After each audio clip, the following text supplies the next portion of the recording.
वो घड़े में 5 सुराख कर दो और 5 ऊपर 5 वस्तु रख दो, तो अंदर बैठे बैठे 5 को देखेगा उन सुराख के द्वारा। ऐसे ही जीव तो इंद्रियों के द्वारा संसार देखता है, और परमात्मा तो अपने आप, उनको आवरण नहीं है। जैसे मिट्टी की कोई नादी हो, मिट्टी का कोई घड़ा हो, उसमें कोई बैठ के 5 सुराखों से 5 ही चीज देख सके। एक एक सुराख पर एक चीज रखी, एक जगह देखने की, दूसरी जगह सुनने की, तीसरी जगह सूंघने की, चौथी जगह चखने की, 5वीं जगह टच करने की। ये 5 चीजों 5 सुराखों के द्वारा ही जीव देखता है, ये इंद्रियों से। लेकिन ईश्वर को इनकी जरूरत नहीं पड़ती। ईश्वर सबके रहस्य को यूं ही जान लेगा। ध्यानस्थ योगी भी उस ईश्वर तत्व में होता है तो गुफा में बैठे बैठे सब देख लेगा, जान लेगा। जिनकी कुंडली जगती और फिर ध्यान होने लगता तो आंखें बंद करते हैं तो उनको ऐसे भी दिखने लग जाए। ऐसा नहीं कि टीवी में आता है ऐसा सब दिखता है, वो दूसरे ढंग का होता है। तो वही शक्ति का खजाना है। इसलिए सबका सार यह है कि भगवान नाम का जप और भगवान के गुणानुवाद, ये सब का सार है। और भगवान की स्तुति। तुम्हें वो माता बोल गए, बस बक लिया। माता के स्वरूप में भी तुम ही चैतन्य हो, पिता के रूप में भी तुम ही हो, बंधु के रूप में, सखा के रूप में भी तुम ही हो, विद्या और विनय भी तुम्हारा ही, सबका कारण तुम ही हो। यह है उसका तात्विक अर्थ।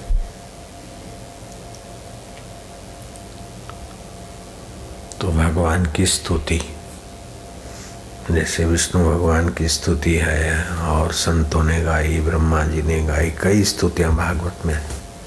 तो इससे भगवान के स्वरूप का ज्ञान होता है, भगवान के दर्शन हो जाते हैं। फिर ये स्तुतियां गाते गाते आप ऐसे ही विष्णु सहस्त्र नाम बोलते बोलते भगवान की उसमें स्तुति है। और गीता में भी भगवान ने अपनी महिमा बताई। भोक्तारम यज्ञ तपसाम सर्वलोका महेश्वरम सुहृदम सर्वभूतानाम ज्ञात्वा माम शांति मृच्छति। मैं सबके हृदय में तप और यज्ञ के फल का भोक्ता मैं ही हूँ। ओम इदम इंद्राय न ममा इंद्राय स्वाहा, ओम वरुणाय स्वाहा। तो वरुण की गहराई में भी मैं चेतन आत्मा, इंद्र में भी मैं ही हूँ। माता पिता की सेवा करते तो आप समझो मेरे कोई दिया, तो आपका नजर कारण पर चली जाएगी।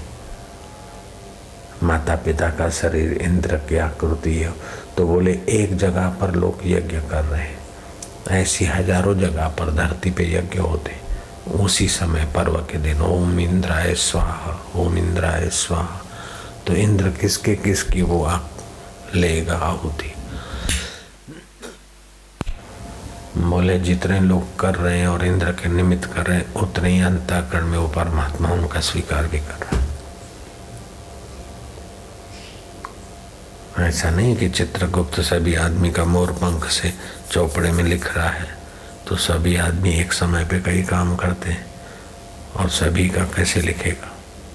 तो गुप्त रीत से आपके अंदर संस्कार पड़ रहे हैं, वो कारण की सत्ता से। और कर्मों का फल फिर ऐसा मिलता है, बुद्धि ऐसी होती है। तो ऐसी सुंदर व्यवस्था है भगवान की कि उसका वर्णन करना अपनी बुद्धियों का काम ही नहीं है। अपन तो बस उनकी महिमा लीला देखते। एक एक में अपना कौशल्य कितना भगवान ने भरा है। फूल में कैसा सुगंध, कैसा रूप, कैसा आकार, तो कितना कलाकार, कितना कौशल्य। रमण महर्षि बोलते थे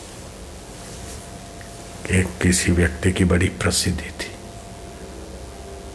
तो फलानी बाई संत बाई थी, वो भी कोई थे संत जैसे, तो लोग उनकी बखान करते थे या इनकी खुद की बखान करते थे। तो बोले इसमें क्या बखान करते हैं शरीर की, वो तो परमेश्वर को देखो ना, वो जहाँ भी होता है फूलों में पत्तों में अपनी कुशलता दिखाता है। तो इसमें मैं बड़ी हो गई है, तुम क्यों बोल रहे हो, फलाने में बड़े हो गए, ये क्या है। वो अपना बड़पन तो सब जगह अपना कौशल्य दिखा रहा है। ये फूलों में पत्तों में लताओं में कितनी कला कौशल्य है।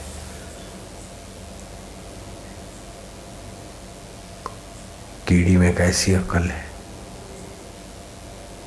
तो कीड़ी का शरीर और खोपड़ी के अनुसार उसकी अकल देखो, छत पे भी चल जाती है। तुम चल के देखो छत पे छत पे चढ़ जाती है और छत पे चल जाती है। दीवार पे नहीं, छत पे भी चलती कीड़ी, चिपकली चल जाती। तो कैसी कैसी ब्रह्म में शरीर में उनके अंडे में ये योग्यता भरती। चिपकली के शरीरों में, कीड़ी के अंडों में कैसी योग्यता। तो कितना तो है, तो कैसा है वह प्रभु। वैसे ऐसा चिंतन करते करते आपका हृदय उसमय हो जाए। इसी का नाम है साक्षात्कार की नजीकी। इसी से नित्य ध्यासन अभी संबंध जुड़ जाएगा। तो अपना कल्याण करने वाले को तो बस भगवान की कथा सुने, भगवान के स्वरूप का चिंतन करे, भगवान का नाम ले, भगवान की प्रार्थना करे, भगवान के निमित्त पाने के निमित्त ही खाए पिए रहे। इसी में मनुष्य जीवन का कल्याण है। इसी में सब दुखों का अंत है। इसी में सब सुखों का मूल है। इसी में सारी योग्यताओं का मूल है। जहाँ पसंद पिरिन जो, जहाँ पिरिन संधि पचार, तिन बिनी खाधार कादर शलक के न करे। या तो भगवान को देखे जाओ, भगवान की, या तो भगवान की लीला का वर्णन करो, चिंतन करो या नाम स्मरण। इससे तुम्हारे हृदय में जो ज्ञान आएगा, जो खुशी होगी, जो सूझबूझ होगी, वो सारे दुखों को दूर ही दूर कर दे। जैसे सूरज को अंधेरा नहीं दिखता, ऐसे आपको फिर दुख और चिंता दिखेगा ही नहीं।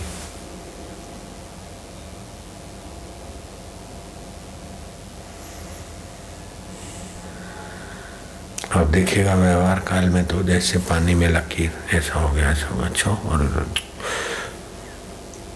ज्ञानी विलाप करता हुआ, रोता हुआ, कहराता हुआ भी एक ऐसी जगह है कि उसको देख रहा है। ऐसे अपने कारण स्वरूप को ज्ञानी जान लेता है। तो वास्तव में अपन कारण स्वरूप है, शरीर है कार्य। तो शरीर को मैं मान बैठे, कार्य को तो मैं मान बैठे, गहने को तो मैं मान बैठे और सोना भूल गए।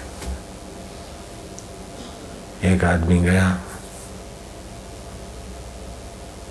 श्री राम की मूर्ति ले आया 500 रुपये में सोने की। पूजा पाठ किया, ये वो जरा तेल में तेजी आ गई, पैसे कमा लिए। फिर राम जी हैं तो उनका सेवक तो चाहिए, फिर हनुमान जी ले आए। तो हनुमान जी ले आए 900 रुपये। अब तो पैसा ज़्यादा है ना, तो राम जी तो 500 के लाए। 2.5 तोला राम जी, 500 रुपये मिल गए। वो 4.5 तोला का हनुमान जी 900 में मिला। फिर तेल की मंदी आ गई, कड़का हो गया। तो हनुमान जी को और राम जी को थैली में डाल के बेचने ले गया। तो चौकसी ने कहा कि देखो भाई, राम जी के तो मिलेंगे 450 रुपये और हनुमान जी के मिलेंगे 850 रुपये। बोले अक्ल नहीं है, राम जी स्वामी है, भगवान है। तो जब सेवक के 850 देते हो तो स्वामी के 1000 रुपये देना चाहिए ना भैया। आप स्वामी को सेवक से भी सस्ते में लेना चाहते हो, जरा तो सोचो। वो बोलता है सेठ तुम सोचो जरा, आप सेवक और स्वामी नहीं बेच रहे, आप सोना बेच रहे हैं।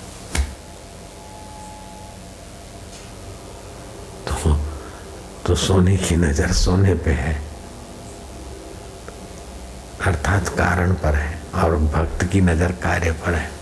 कार्य तो है हनुमान की आकृति, कार्य तो है राम जी की आकृति, लेकिन कारण है सोना। वो बोलता है ऐसा करो कि हनुमान तुम ले जाओ, सेवक को, स्वामी को भी तुम ले जाओ, मेरे को तो 2.5 तोला और 4.5 तोला माल दे दो। अब वो माल निकल जाए तो फिर रहेंगे क्या स्वामी और सेवक। ऐसे ही मेरा तेरा उसका जो तत्व है वो निकल जाए तो कुछ नहीं रहता। ऐसे ये तत्व स्वरूप परमात्मा ही सब बनकर दिख रहे। इसलिए भगवान ने बहुत स्पष्ट बात कही,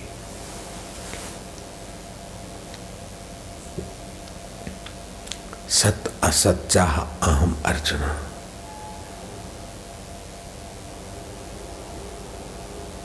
जीवन और मृत्यु में ही हूँ। जब मौत भी आए तो वह प्रभु मौत के रूप में आए हो, तो मौत तो शरीर की होगी, उसको देखने वाला मैं, और मौत को पसार होने की सत्ता तुम्हारी। सत्ता भी तुम्हारी, दृष्टा भी तुम ही और सत्ता भी तुम ही हो। मौत हो गई तो शरीर की हुई।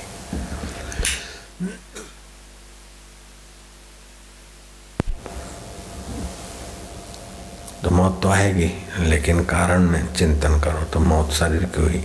आपको वासना नहीं रहेगी, आपका मन कारण में विलय हो जाएगा, मुक्त हो गए, ईश्वर के साथ एक हो जाओ। क्योंकि चिंतन ईश्वर का है। मौत के समय पत्नी का क्या होगा, बेटे का क्या होगा, मैंने पैसे रखे उसका क्या होगा, तो भटक जाएगा। लेकिन सत असत चाह अहम अर्जुना,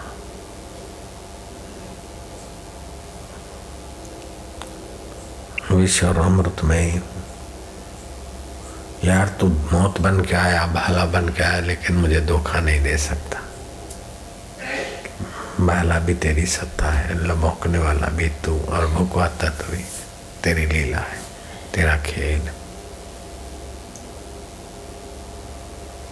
हम लोगों को संस्कार घुस गए, ऐसा हो तो अच्छा, ये हो गया, दुख हो गया, मेरा कोई भाग्य फूटा है, मेरा ऐसा हो गया, ऐसा हो जाए, ऐसा हो जाए। ये जैसे संस्कार होते हैं, ऐसी कल्पनाओं में, अनुकूल कल्पनाओं में सुख होता है, प्रतिकूल कल्पनाओं में दुख होता है। ऐसे ही शरीर की अनुकूलता में सुख होता है, शरीर की प्रतिकूलता में दुख होता है। तो दुखाकार और सुखाकार वृत्तियां ही होती है, और वृत्तियां होती है अंतःकरण में।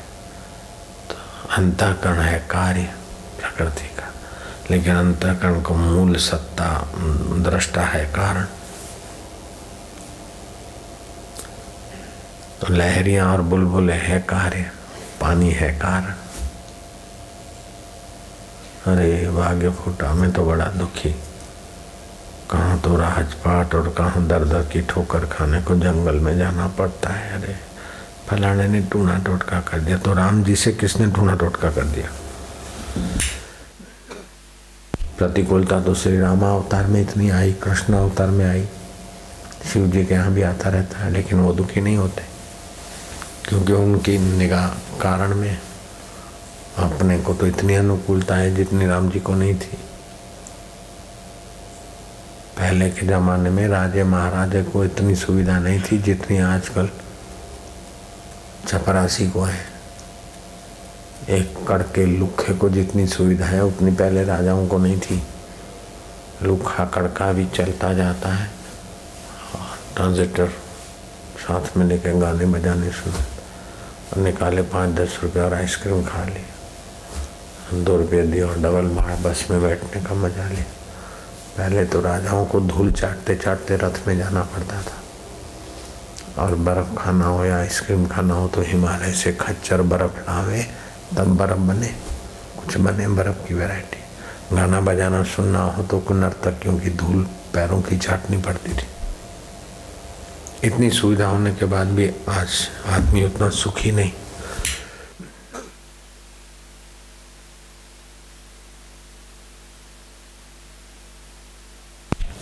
क्योंकि आदमी की नजर कारण में चली गई, देह को सुख सुख सुख, कार्य में शांति नहीं मिल रही। तो कार्य है, कारण है परमात्मा, कार्य है शरीर इंद्रियां। तो इंद्रियां और शरीर में आसक्ति जितनी होगी उतना आदमी हल्का हो जाएगा, छोटा हो जाएगा।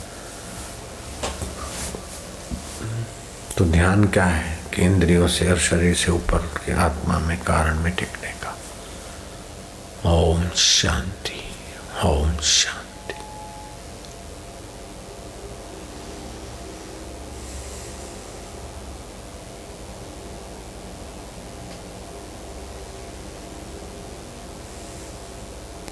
या तो श्वासोश्वास को देखो, गिनो, या तो भ्रुकुटी में शांति से, खींचना नहीं, शांत, या तो इन विचारों को पक्का करो थोड़ी मिनट।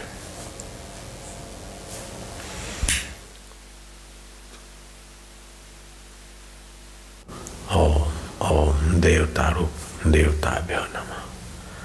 ओम ओम सर्वदेव स्वरूपाय नमः। ओम ओम गुरुभ्यो नमः। ओम ओम सर्वगुरु रूपाय नमः। ओम ओम मातृदेवो भव। ओम ओम पितृदेवो भव। ओम ओम आचार्य देवो भव। ओम ओम अतिथि देवो भव। ओम ओम परस्पर देवो भव। ओम ओम अनेक रूपाय नमः। ओम ओम अनेक रूपाय नमः। ओम ओम अनेक आधाराय नमः। ओम ओम अनेक गुणाय नमः। ओम ओम गुणातीताय नमः। कालातीताय नमः। देशातीताय नमः। वस्तुतीताय नमः। वस्तु स्वरूपाय नमः। ओम ओम ओम। कबीर जी हवाओं के साथ लहराते खेत के पौधों के साथ लहरियां ले रहे थे। कमाल कमाल का इतना दिव्य ज्ञान। जैसे ये पौधे हिल रहे हैं ऐसा ये भी एक पौधा ही है। ये भी पंचभूतों का, वो भी पंचभूतों का। तू हिलाने डुलाने वाला आनंद स्वरूप। कबीर जी भी उसी मस्ती के। एक साधु थे रामदास, देख गया कि ये महापुरुष ही मुझे ईश्वर का दर्शन करा सकते। कबीर जी बोले, साधु भाई सहज समाधि भली, गुरु कृपा भई जा दिन से दिन दिन अधिक चली। आंख न मूंदू कान न रोधू काया कष्ट न धारू, खुली आंख में हासस देखूं सुंदर रूप दिहारू। प्रभु सब तू ही तू है। इसको कहते अविकम्प योग। समाधि लगाई तो शांति, समाधि गई तो योग कंपित। लेकिन खुली आंख भी सब सर्वत्र ईश्वर का ज्ञान अविकम्प योग है। तो रामदास ने कबीर जी को प्रार्थना की कि मुझे प्रभु का दर्शन कराओ। अधिकारी जानकर कबीर ने हाँ भर दी। बोले आज तो हाथ में एक एकादशी गुजर जाए, 12 के दिन करेंगे। अमुक तिथि दे दी सबने। उसने क्या करा, अपना खेत बेच दिया। रुपए पैसे जो भी थे सारे का सारा भंडारा, क्योंकि ईश्वर मिल जाएंगे फिर तो बाकी क्या रहे। काशी के सारे साधु आमंत्रित कर दिए गए। काशी में कबीर जी रहते और रामदास को कबीर भगवान के दर्शन कराएंगे। तो ऐसा सुंदर मिलन मेला आयोजन हुआ। कई हलवाई रखे गए, दूध के कई घड़े बनाए, शक्कर, आटा, दाल, सब्जियां, वस्त्र, दक्षिणाएं, मालाएं, आसन आदि सारा साधु सामग्री, साधुओं की सेवा की सामग्रियां आ गई। बड़े एक आम के बगीचे में भंडारे की तैयारियां। एक कोने में और रसोई लगे हैं, अपना कई मालपुए हैं, पूड़ियाँ हैं, खीर है, तो कहीं कुछ है तो कुछ। कबीर जी कब आएंगे रे, कब आएंगे। 12 बज गए, पेट में चूहे दौड़ रहे हैं। कब रामदास को साक्षात भगवान का दर्शन कराएंगे, कब मिलेगा। ओ सुगंधियाँ तो आ रही, लेकिन अब कब मिलेगा भोजन। दक्षिणा क्या मिलेगी। कोई दक्षिणा का चिंतन, कोई भोजन का चिंतन, कोई कौतूहलवश सोच रहे। रामदास इंतजार कर रहे। कबीर जी ने कहा मैं आऊँगा दोपहर को, तेरे को दर्शन करा दूंगा, फिर साधुओं को भोजन कराना है। तब रामदास इंतजार कर रहा है। इंतजार करते करते रसोया आया कि कुछ हो गया है। क्या हुआ कि रसोई के जो जगह में भैंसा घुस गया, उसने चाट ली थोड़ी सी खीर। किसी ने भगाया तो चावल के ढेर पे दौड़ा, मारा डंडा तो उसने तो कुछ ऐसा वैसा कर दिया। तो फिर खुरपा लेके उसको ठोक दिया जरा, तो बस बांध दिया। और बड़ा शैतान भैंसा। लेकिन कबीर जी आ गए, रो रहे। रामदास को आश्चर्य हुआ कि ये क्या हो। तो कबीर जी उस भैंसे को हाथ घुमाते हुए प्यार से कह रहे कि प्रभु, इतना दुख तो आपने कृष्ण के साथ कुश्ती खेलने में भी नहीं सहा था। मेरे कृष्ण, कंस के साथ आप भिड़े थे, चाणूक मुष्टिक के साथ आप भिड़े थे देव। इतना मार तो आपने वहां भी नहीं सहा, इतना आपको मार सहना पड़ रहा है। हे मेरे राम स्वरूपा, मेघनाथ और रावण की कट्टरता और क्रूरता ने भी आपको इतना कष्ट नहीं दिया। हे मेरे प्रभु, आज आप इतना कष्ट सहे। आप मूक हैं देव, आपने जरा सा हलवा चाखा, जरा सी खीर थोड़ी जूठी कर ली, ये तो महाप्रसाद बना, लेकिन हम नहीं जानते प्रभु आपकी महिमा को। बस कबीर की थोड़ी देर तो लोगों ने देखा कबीर पागल हो गए, लेकिन कबीर का कारण निगाह। कार्य तो भैंसे का रूप है, लेकिन कारण तो वही परब्रह्म है। तो कबीर की वह प्रार्थना भगवान के कारण स्वरूप की वातावरण को प्रभावित कर दिया। साधु शांत हो गए, खिल्ली उड़ाने वालों का मन भी पवित्र होने लगा। सर्वेश्वर परमेश्वर, तुम भैंसा बनकर पधारे, हमने तुमको नहीं पहचाना। तुम खेतों में लहराते हो, हम नहीं जानते। तुम पक्षियों में किलोल करते हो, हम नहीं पहचानते। माँ में करुणा और पिता में अनुशासन देने वाले तुम ही देव। भक्त की पुण्याई से तुम्हें पाने की इच्छा भी तुम ही देते हो। गुरु में ज्ञान देने की समता और प्रेरणा भी तुम ही। हे मेरे भैंसा भगवान, आपकी लीला परम्पार है, हम अज्ञानी कैसे पहचाने आपको। आप ही तो सर्वेश्वर परमेश्वर हो प्रभु है। कबीर जी गद गद कंठ से उसे आलिंगन किए जा रहे। सारा वातावरण बस प्रभु के उस तात्विक कारण स्वरूप के चिंतन सुनने से, साधु तो थे ही थे, सबका मन भर गया। रामदास के तो मन में विश्रांति मिली, कबीर जी का तो स्वभाव था, औरों का भी पुण्योदय हो गया। भैंसे में भी भगवत बुद्धि जिसने रखी उसके लिए भगवान छुपा कहाँ है। वृक्ष में भी जो भगवत बुद्धि आ गई उसके लिए भगवान पराया कहाँ है। कहीं फूल होकर महक रहा है तो कहीं तुलसी होकर दिख रहा है तो कहीं। पाल बेंटन कहता है रमन महर्षि को, आप कोई चमत्कार दिखाइए। बोले एक पानी के नहीं, उड़िया बाबा को बोले बाबा आप कोई चमत्कार दिखाइए। पाल बेंटन कहता है, उड़िया बाबा कहता है कि एक पानी की बूंद मनुष्य बनती है, हंसती है, खेलती है, देसी विदेशी इंजीनियर डॉक्टर बनती।